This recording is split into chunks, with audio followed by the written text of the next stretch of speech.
If elected, what would you do to help continue to promote job growth and grow Florida's economy?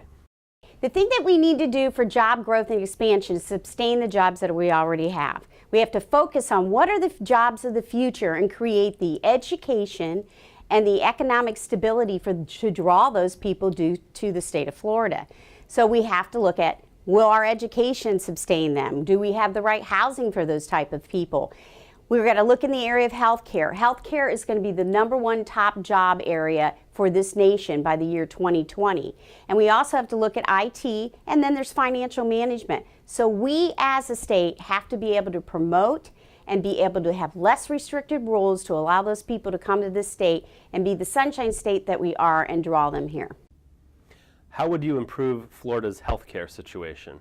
The first thing we have to do to improve Florida's healthcare situation is that we have got to find the right people to come to Florida and draw them and educate them as far as nursing and doctors. How do we get those people to Florida? Because we're going to have a great shortage. Our population is going to be doubling in 5 years with elderly.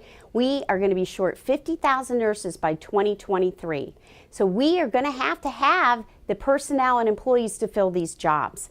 Then we have to start looking at the cost and the access. How are we going to turn emergency rooms into something other than they need to be just emergency rooms? They shouldn't be a place where people come for primary care. We've got to work at the local level with our communities individually to provide those types of health care for people to make it affordable and accessible to all the people of Florida. What challenges do you see in Florida's K-12 education system?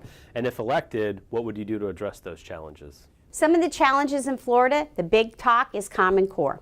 I've been in 27 classrooms in Collier County over the last year. Common Core is not a positive experience for a lot of the students because of the testing. If we get rid of Common Core in Florida, we get rid of the money. We have got to come up with a way to finance our educational system right here in Florida. And we're going to have to come up with a testing system that actually evaluates, not as stringent, but we've got to come up with some way to look at our students and decide how we're going to test them and what we're going to do to be able to prepare them for their next class. Cautiously, we have to know that if we get rid of Common Core, we've got to also make sure that our schools have the certification so that our students, if they want to go out of state, will be able to further educate themselves at different educational institutions. So one of the things that we need to do, it goes back to the local level. These school boards need to decide what they're going to be doing with the Common Core situation and how they're going to finance that. We've got to focus on teaching our students critical thinking and innovation. We need to be focusing on careers for the future that are going to be out there for them to find jobs when they're finished with their education. Those are the areas I would look at under education. My name is Lavigne Kirkpatrick. I'm running for State Representative 106 in Collier County, and you can get information on my website at www.lavignekirkpatrick.com.